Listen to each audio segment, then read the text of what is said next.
Noong March 2016, ang KTV reporter na si Alex Savage ay muntik nang makitil habang live sa TV. Nakatayo siya sa tabi ng kalsada habang nagre-report nang biglang nagbago ang ekspresyon ng kanyang cameraman, na kung saan halatang nagulat at natakot dahil may kotse na papalapit sa kanila ng sobrang bilis. When it went off the tracks, and obviously it was a chaotic and confusing situation for him.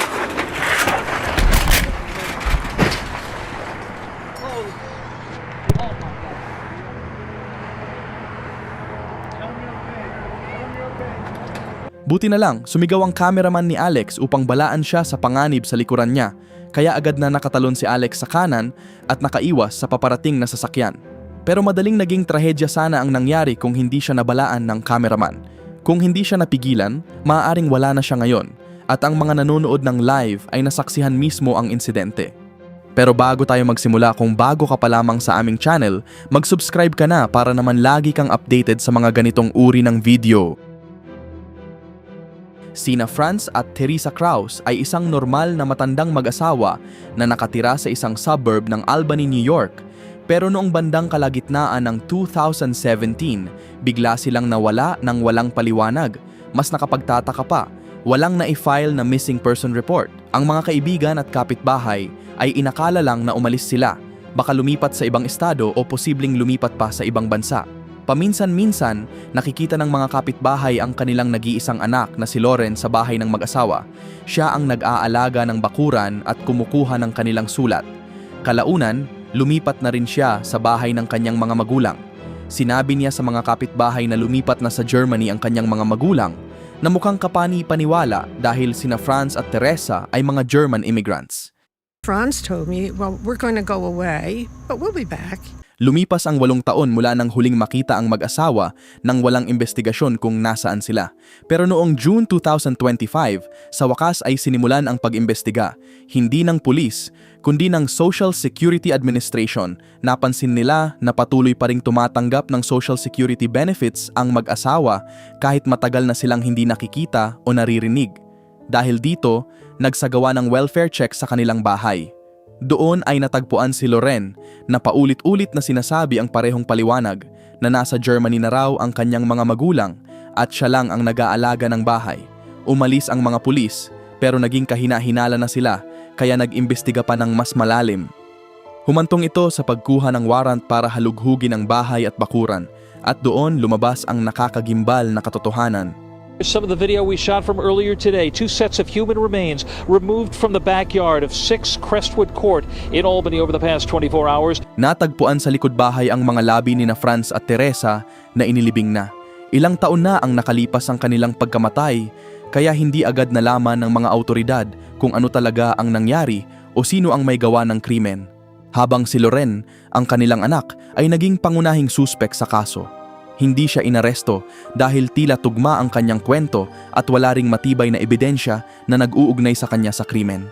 Nagpatuloy ang investigasyon ng pulis, ngunit wala silang makitang malinaw na lead. Kasabay nito, nakatanggap ang CBS6, isang lokal na news channel, ay nakatanggap ng email mula kay Lauren. Sinabi niya na gusto niyang humarap sa kanilang programa upang pag-usapan ang pagkawala ng kanyang mga magulang at para raw makatulong sa paghahanap kung sino ang may gawa ng krimen. Dahil malaking balita ito sa kanilang lugar, pumayag ang CBS6 na i-interview siya. Pero walang nakapaghanda sa magiging takbo ng panayam. 2017, you took your father's life. Correct. And then moments later, or a short time later, you took your mother's life on that same day. Sa live TV interview, inamin ni Lauren na siya ang pumatay sa kanyang mga magulang at ginawa niya ito sa isang nakakabahalang malamig at walang emosyon na paraan. Suffocation was there. You suffocated them. You suffocated your parents. Yeah. What did you use to suffocate them? For my father, my hand. For my mother, a rope. Sinubukan ni Lauren ipaliwanag ang kanyang ginawa. Sinasabi niyang matanda na raw at mahina ang kanyang mga magulang at gusto lang daw niya silang iligtas mula sa paghihirap, parang isang gawa ng pagmamahal. They made it clear that they were going downhill. Pero lalo itong naging kakaiba at nakagugulat para sa mga nanonood dahil sa sobrang kalmadong tono niya habang inamin ang krimen sa live TV. Mas malalim pa rito, lumalabas na posibleng mas makasarili ang dahilan. patuloy niyang kinukuha ang social security checks ng kanyang mga magulang sa loob ng 8 taon na parang buhay pa sila. Kaya pinaniniwala ang pera at kontrol sa bahay ang tunay na motibo. Pagkatapos mismo ng interview, inaresto si Lauren.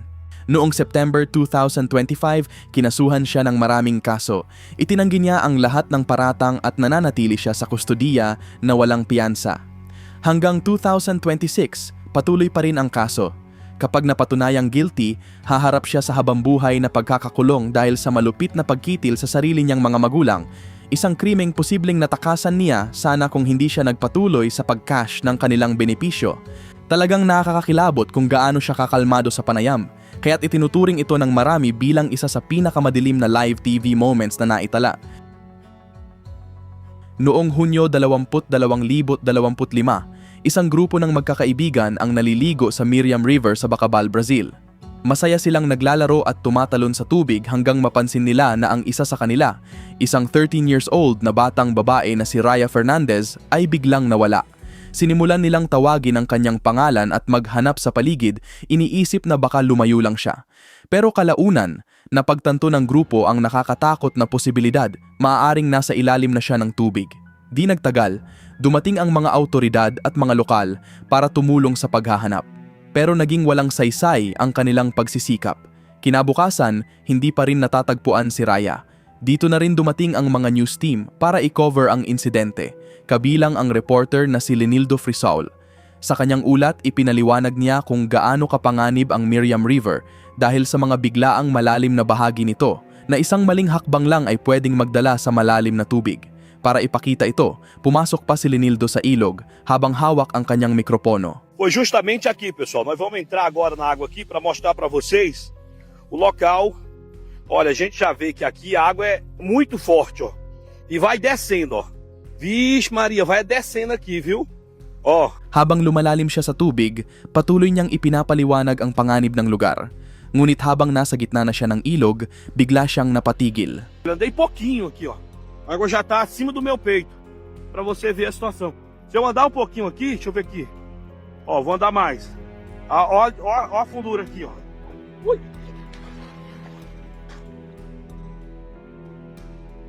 Napasinghal si Leno at agad na umatras habang sinasabi sa cameraman na may naramdaman siyang parang malambot na bagay sa ilalim ng tubig na parang isang braso.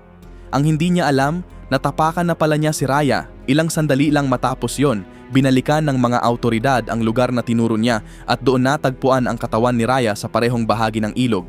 Si Raya ay nakitil dahil sa aksidenteng pagkalunod matapos mapunta sa isang napakalalim na bahagi ng ilog. At sa isang trahedyang mas lalong naging mabigat, siya pa ang natagpuan ng isang journalist na nagre-report tungkol sa kanyang sariling pagkawala. Isa ito sa mga pinakakilabot na live TV moments na naitala. Noong 2010, ipinalabas ang isang bagong episode ng TV show na Christina's Court. Ang palabas na ito ay katulad ng mga court TV shows gaya ng Judge Judy, kung saan ang isang hukom na si Cristina Perez ang humaharap sa iba't ibang legal na kaso ng mga tao. Sa episode na ito, isang komedyante na si Shaharis ang sangkot sa hindi pagkakaunawaan sa kanyang dating girlfriend. Dahil komedyante siya, puno ng biruan at mga nakakatawang banter ang buong episode. Isa sa pinakakatawa-tawang sandali ay nang malaman ng isang guest na si Renard Spivey, ang bailiff ng show at matagal ng katuwang ni Christina, ay 27 years ng kasal. Nagbiro ang isa na mukhang palaging galit si Renard. Like a child in my People own in house. love, they yell at each other all the time. Oh, that's They true. don't have Ask him, nothing he's to been do. married for how long? Over 20-something years. Over 27 Look at him though, he years. look mad. You don't look happy, brother. You don't look happy.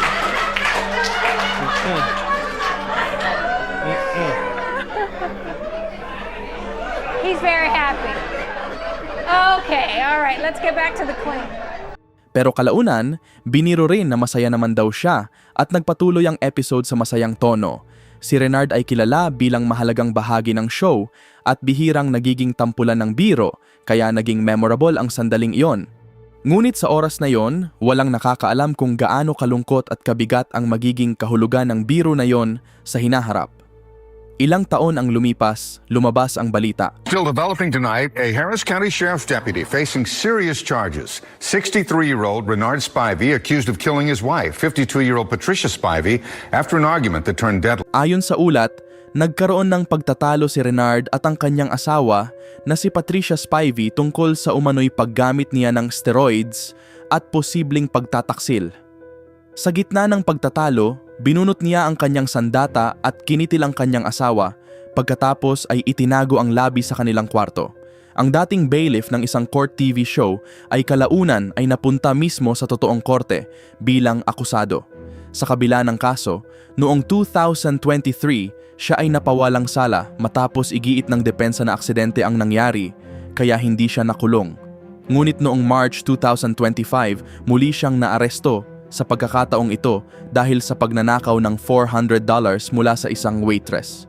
Ang nakababahalang irony, ang lalaking dating nagiging bahagi ng courtroom TV drama ay kalaunan naging sentro ng tunay na legal na kontrobersya.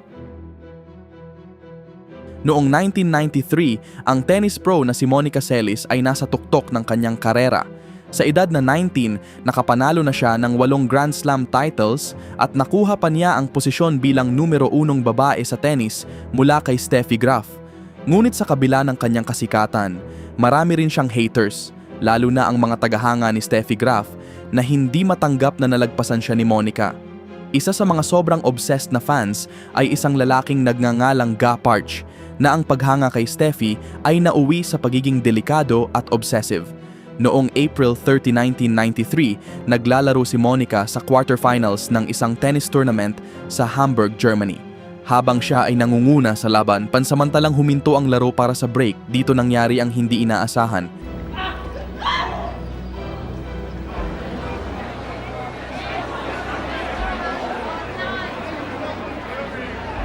Biglang tumalon si Ga mula sa audience papunta sa court at gumamit ng 9-inch blade laban kay Monica.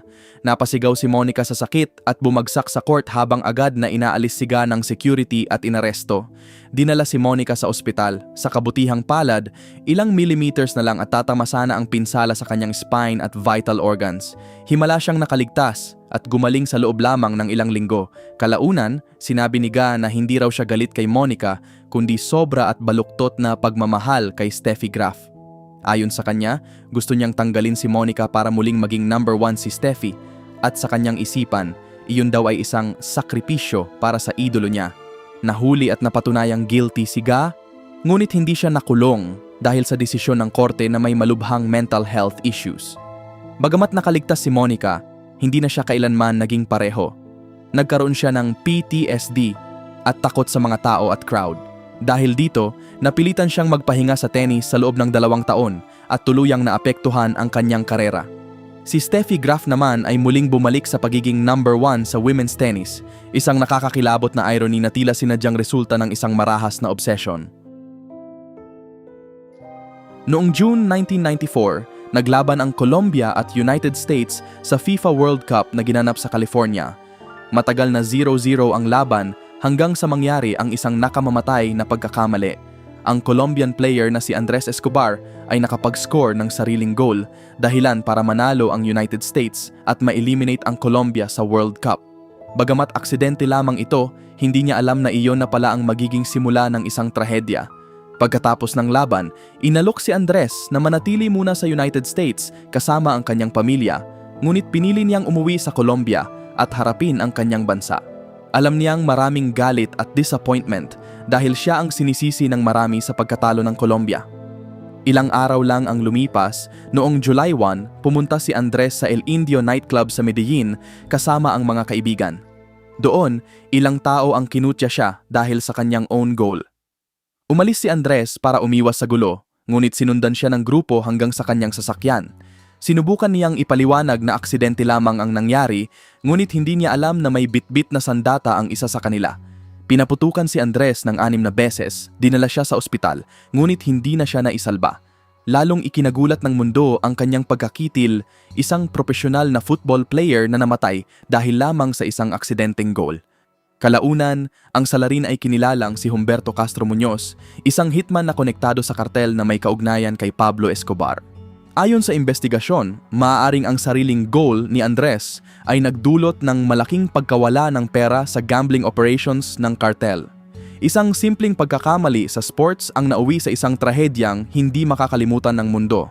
Si Alberto ay sinentensyahan ng 43 years na pagkakakulong, ngunit pinalaya siya matapos lamang magsilbi ng 11 taon. Sa kabila ng sariling goal ni Andres Escobar, buong bansa ang nagluluksa sa kanyang pagkakitil na kung saan milyon-milyon ang dumalo sa kanyang libing.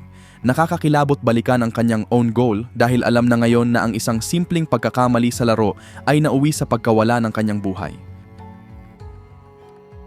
Noong July 2008, isang Greyhound bus ang bumibiyahe sa pagitan ng Portage la Prairie at Winnipeg sa Canada. Tahimik at antok ang mga pasahero sa mahabang biyahe. Kabilang dito ang 22 years old na si Tim McLean na nakapikit at nakikinig ng music, sinusubukang magpahinga. Hindi niya alam na hindi na siya makakauwi. Katabi niya sa upuan ang isang lalaking nagngangalang Vincent Lee. Mukha lamang siyang normal na pasahero, nag-iisa, tahimik at nakatingin sa bintana. Isang oras sa biyahe, biglang may narinig ang mga pasahero, isang mahina ngunit nakakatakot na sigaw. Nagulantang ang lahat. Iniisip kung panaginip lang ba iyon, pero nang lumingon sila, doon nila napagtanto na totoo ang bangungot. Si Vincent ay biglang umatake kay Tim gamit ang isang sandata. Tinatamaan ito sa dibdib, leeg at katawan. Sinubukan ni Tim na lumaban, pero huli na ang lahat. Sa sobrang tahimik at kalmadong paraan, ipinagpatuloy ni Vincent ang kanyang ginawa na parang walang emosyon. Bago ang insidente, natutulog lang si Tim at wala pa silang anumang pag-uusap. Agad na pinahinto ng driver ang bus at tumakbo palabas ang mga pasahero at driver para sa kanilang kaligtasan, na iwan si Vincent at si Tim sa loob. Tumawag ang mga pasahero sa pulis habang sinisikap nilang ipaalam ang nangyayari sa loob ng bus. Ngunit dahil nakalak ang pinto mula sa labas, hindi sila agad nakapasok. Nang silipin ng ilan ang bintana, doon nila nakita ang hindi matanggap na eksena. Pinaghiwalay na si Tim at sinasabing kinain pa ng salarin ang kanyang katawan sa loob ng bus nang walang malinaw na dahilan. Dumating ang pulis ngunit itinuturing na masyadong delikado ang pagpasok, kaya nagpadala muna ng hostage negotiators habang inililipat sa ligtas na lugar ang ibang pasahero. Ang mga nakasaksi ay lubhang naapektuhan at ibinahagi ang kanilang trauma sa media. I was just reading a book. All of a sudden I heard a guy screaming. I turned around and the guy sitting right next beside me was standing up and stabbing another guy with a Rambo knife. Ran up to the door to maybe see if the guy was still alive or we could help or something like that. And when we all got up, we seen that the guy was cutting off the guy's head. He had the head in his hand and he just looked at us like this and dropped it on the ground, but totally calm. Makalipas ang humigit kumulang 4.5 oras, dumating ang isang armadong tactical unit para makipag-ayos at arestuhin siya. Ngunit si Vincent, habang patuloy pa rin sa kanyang ginagawa na kinasasangkutan ang labi ni Tim, ay tumangging sumuko at lumabas. Pagkalipas ng ilang sandali, binasag niya ang isang bintana at sinubukang tumakas, ngunit agad siyang nabaril ng taser at naaresto. Kalaunan, si Vincent ay na-diagnose na may schizophrenia, kaya idineklarang not criminally responsible sa pagkakitil ni Tim. Nag-spend siya ng 7 taon sa isang mental hospital bago siya pinalaya noong 2015. Ngayon si Vincent ay isa ng ganap na malayang tao. Sa kabila ng malupit na insidenteng iyon, ang pag-alis ng ulo at cannibalism kay Tim McLean at ang trauma na iniwan sa lahat ng pasahero, makikita sa mga witness interviews kung gaano sila naapektuhan, na may mga matang puno ng shock at takot sa kanilang naranasan. Isa ito sa pinakamadilim at nakakagimbal na live TV moments na naitala.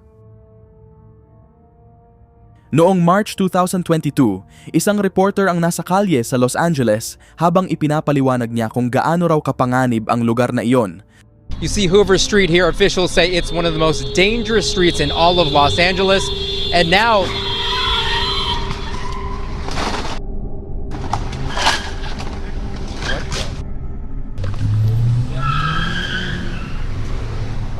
Habang sinasabi niya ito, biglang may nangyaring aksidente sa likuran niya, isang sasakyan ang bumangga sa isa pa at ang nakabangga ay agad na tumakas. Itinuring itong hit and run incident. Buti na lang at walang napinsalaan, ngunit naging nakakakilabot at ironic ang sandali dahil mismong habang sinasabi ng reporter na delikado ang lugar at agad itong napatunayan sa harap ng kamera.